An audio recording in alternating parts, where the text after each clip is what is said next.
Em primeiro lugar, boa noite. Quero agradecer à Diocese e à Ouvidoria este convite e a todos vós pela atenção e pela paciência que espero que tenham. Acho que é de louvar esta iniciativa porque esta encíclica é tão rica que ela própria aconselha que este tipo de eventos aconteçam e aconselha um debate e um diálogo, que o Santo Padre diz que deve ser generoso. Esta é a parte que eu espero de vós, que sejam generosos a escutar-me, que seja paciente, que seja aberto. E, de facto, como disseram anteriormente o professor Frias e o Dr. Duarte, o que está em causa nesta encíclica é, de facto, muito sério. E exige, de facto, muito debate e muita paciência. E eu não sei se o mundo já percebeu o que é que ali está. Porque, de facto, o que está é bastante sério. Já percebemos, do ponto de vista da ciência e da tecnologia, a seriedade.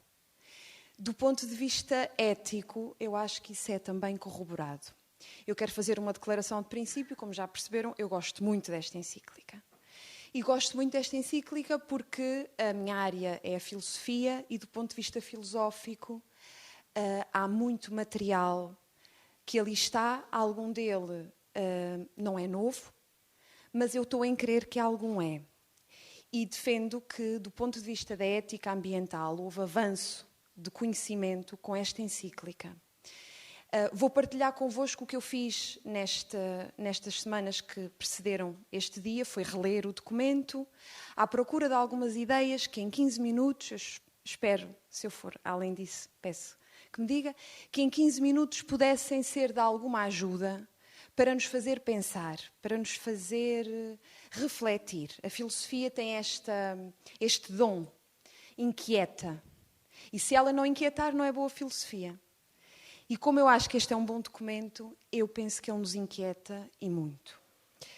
Bom, a certa altura, no parágrafo 16 da Laudato Si, o Santo Padre dá-nos eixos, pontos de partida. Dá vários, são muitos, que ele diz que vão estar presentes ao longo de todo o documento. Eu escolhi 3, porque acho que são aqueles que suportam a visão que eu pretendo apresentar.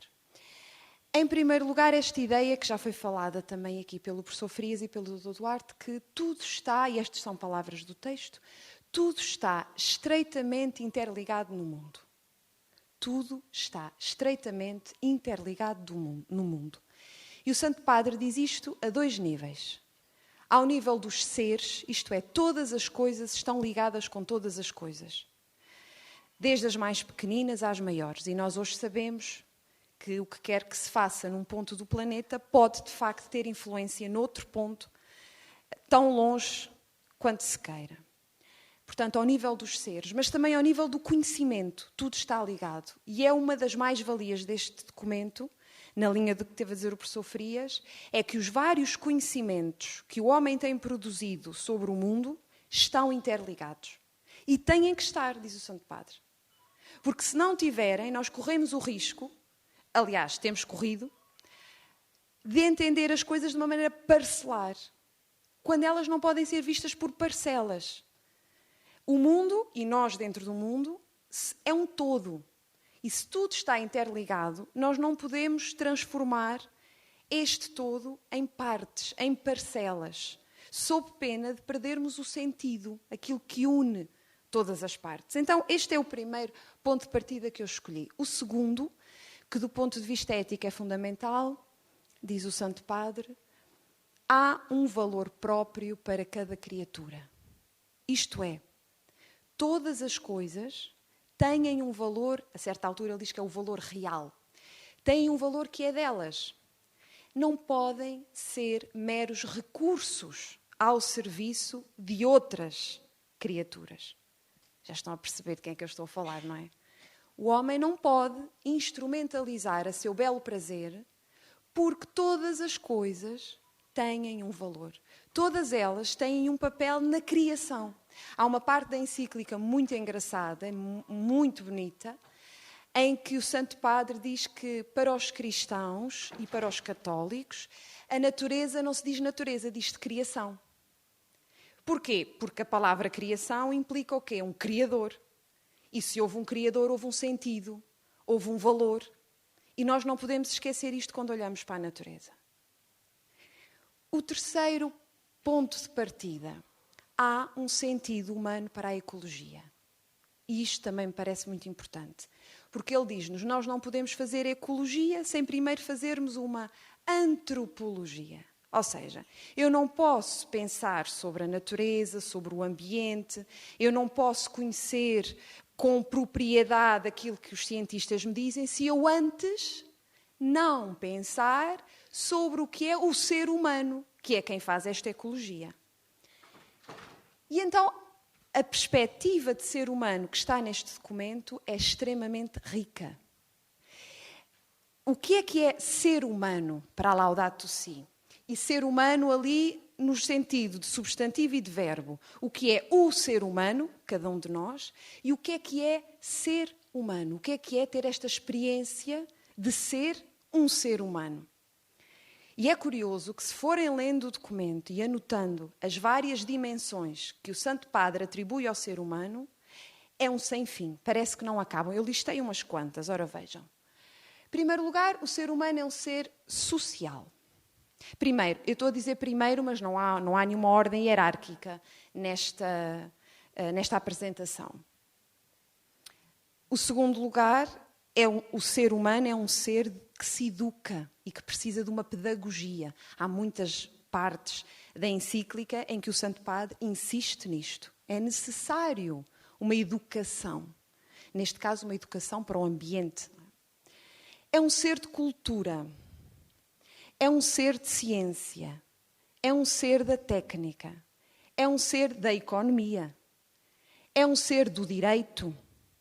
É um ser da política. É um ser da religião. É um ser ético. Todas estas dimensões estão presentes em muitas partes da encíclica em que o Santo Padre fala do ser humano. Em específico, eu vou centrar-me um pouco na dimensão ética, que foi o que me pediram. E em termos de ética, este documento é muito interessante porque o Santo Padre diz que a ética tem um papel muito relevante nesta questão da casa comum, porque para além da política e do direito e da economia, diz o Santo Padre, as leis podem existir quantas nós queiramos, se não houver uma motivação intrínseca, interior ao ser humano para agir em prol da casa comum, as leis não vão fazer qualquer efeito. Se não partir de cada um. E ele diz em vários momentos que a ética é este horizonte de referências que o ser humano precisa. Esta noção de bem comum que todos nós temos que desenvolver para depois percebermos que as outras dimensões fazem sentido, e ele refere-se muitas vezes, por exemplo, à dimensão política, é absolutamente necessária, dirige-se com alguma seriedade à política internacional, mas volta a referir, em termos éticos, o ser humano tem que se predispor para. Então, que relação é esta com a natureza? Eu listei alguns verbos que o Santo Padre utiliza para se referir à relação do homem com a natureza, e reparem nos verbos. Lindíssimos. O verbo cuidar, proteger, velar. O verbo velar, tão rico, não é? Eu velo por. Confiar, garantir, gerar. O verbo gerar é muito importante porque significa que há uma cumplicidade. O homem gera com a natureza, gera na natureza. Colaborar, administrar. São alguns dos verbos que a Laudato Si utiliza para se referir à relação daquele ser humano com aquela natureza em específico. E porquê é que eu falo disto? Porque tem sido controvérsia na ética ambiental a postura da religião cristã face ao ambiente. E tem sido controvérsia porque aquela palavra domínio que nós muitas vezes encontramos na tradução das Escrituras, tem tido uma leitura fraca, e o próprio Santo Padre o diz. E aquilo a que ele se refere é à custódia e não ao domínio. Eu, em tempos, estava numa aula com aquela senhora, a dona Zoraida, doutora Zoraida, que me disse uma coisa que eu não sabia. Eu estava-lhe a falar da custódia e ela disse-me, lembra-se, disse-me, o anjo da guarda chama-se o anjo custódio, nunca mais me esqueci. Porque é precisamente isto, a custódia é a guarda. E o Santo Padre refere-se à nossa relação com a natureza como uma relação de custódia, uma relação de guarda e não uma relação de domínio. O que é que isto implica? A custódia implica um ato de guardar, de proteger. Parece que nos esquecemos disto. Não é? Quando o Duarte estava a falar do nosso impulso para andar de carro, não é? E pensarmos o que é que vamos comer, mais preocupados com a emenda do que propriamente com o impacto que vai ter onde eu vou comer, parece que nos esquecemos deste resguardar que nos é pedido. Nós temos a custódia da natureza, temos a custódia do ambiente. Reparem a responsabilidade que isto traz, e é exatamente o que diz o Santo Padre. O que isto traz não é um domínio no sentido da exploração desmedida. O que isto traz é uma responsabilidade. É uma reciprocidade. Tudo palavras da encíclica. Porque se trata de um empréstimo. Ora, se me emprestam uma coisa, eu tenho que ter cuidado, não é? Eu não a posso estragar porque ela não é minha. Eu tenho que ter cuidado porque se alguém me emprestou, provavelmente eu vou ter que devolver. Não posso devolver em mau estado. Se eu sou responsável por, eu respondo por. E diz precisamente isto. Está na Laudato Si, no parágrafo 116. A interpretação correta do conceito de ser humano como Senhor do Universo é entendê-lo no sentido de administrador responsável. Se cada um de nós olhasse para o seu papel na natureza como um administrador, o administrador é aquele que guarda e que faz o melhor uso possível, mas também é aquele que põe a render. Não é aquele que deixa secar, é aquele que põe a render, que faz com que a produção continue e aumente até. Ora bem, isto porquê? Porque na década de 70, 1967, houve um artigo que foi publicado na Science, que se tornou muito conhecido, de um historiador chamado Lynn White, nos Estados Unidos. E este senhor defendeu ali naquele artigo, ele provavelmente não tinha noção do impacto que isto ia ter, mas defendeu uma postura que até hoje continua a ser sublinhada, erradamente a meu ver, e eu agora também estou muito contente, como o professor Frias e o Duarte, também estou muito contente, porque o Santo Padre vem ajudar-nos nesta batalha. O que é que defendia este autor? Que o cristianismo, diz ele ali a certa altura, é a religião mais antropocêntrica do Ocidente. Isto é, aquela que mais pensa no ser humano em detrimento da natureza. E porquê? Dizia este senhor, porque quando Deus criou o céu e a terra, entregou o domínio ao ser humano e disse: crescei e multiplicai-vos, enchei e dominai a terra. E então, diz este senhor, criou, que a igreja, a religião cristã, judaico-cristã, criou uma cisão entre o homem e a natureza e que é a responsável, ou uma da nossa crise ambiental. Vejam, nós aqui nesta sala que somos crentes até nos rimos de uma coisa destas. A verdade é que, em termos depois mais académicos e de especialidade, isto fez opinião. E em muitos sítios nós vemos isto repetido, que de facto a religião judaico-cristã instaura uma exploração da natureza pelo ser humano. E o Santo Padre responde de uma maneira fantástica e diz-nos: se é verdade que nós cristãos, algumas vezes, interpretamos de forma incorreta as Escrituras, hoje devemos decididamente rejeitar que, do facto de ser criados à imagem de Deus e do mandato de dominar a terra, se deduz um domínio absoluto sobre as outras criaturas. É importante ler os textos bíblicos no seu contexto, com uma justa hermenêutica, isto é, com uma justa interpretação, e lembrar que nos convidam a cultivar e a guardar o jardim do mundo. A cultivar. Cultivar não é explorar. Cultivar é gerar com. Então, o que é que ele nos propõe? Propõe-nos uma ecologia integral. Portanto, esta é uma encíclica de ação, de proposta. E propõe um modelo ecológico. Uma ecologia que ele chama integral. Eu acho que o uso do conceito de integral e de integridade é muito importante neste documento. Diz o Santo Padre, poderemos assim propor uma ecologia que nas suas várias dimensões integre o lugar específico que o ser humano ocupa neste mundo e as suas relações com a realidade.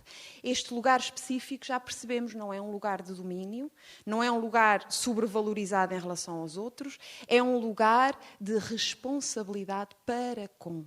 Este é o verdadeiro lugar.